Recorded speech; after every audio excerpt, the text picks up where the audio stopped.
In this video, I'm going to demonstrate the inferior alveolar sequence, which consists of the inferior alveolar injection, the lingual injection, and the long buccal injection. First, I'm going to talk about the injections, and then I'm going to go ahead and demonstrate them.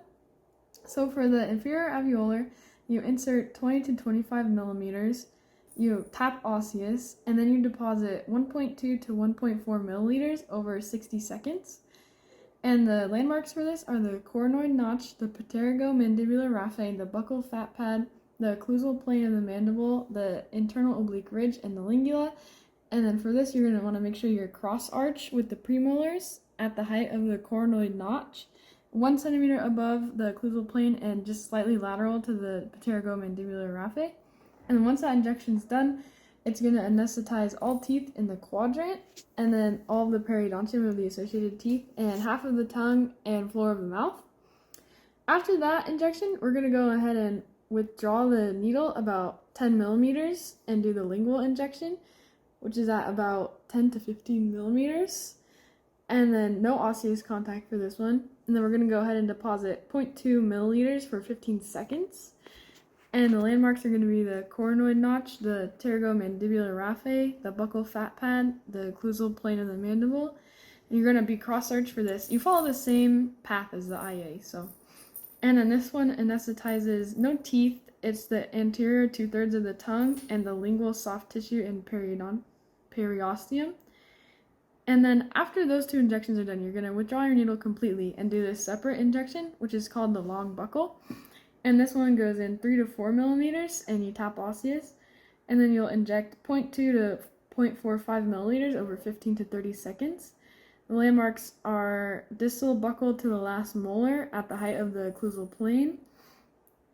And at that occlusal plane, you're at the height of the cuff tips, parallel to the buccal plane. The teeth anesthetized are none, and it's just buccal to mandibular molar periodontium. And once you're done with that, you're going to go ahead and sit your patient up, and so that the solution drains into the proper areas. Okay, so now I'm going to go ahead and demonstrate. You're going to use a long needle for both of these injections. However, I only have a short one, so I'm going to demonstrate with that today. And then we're going to go ahead and retract. Make sure you have a firm retraction and you pull the tissue taut.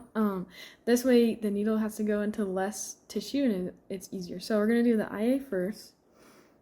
So we find our area, cross arch, and we'll go ahead and say at my height and location, and then you'll insert the 20 to 25 millimeters, and then when you hit bone you'll say tapped osseous. Then you'll go ahead and deposit your solution, and then once that's done, you're going to pull out 10 millimeters, and then you double aspirate on that one.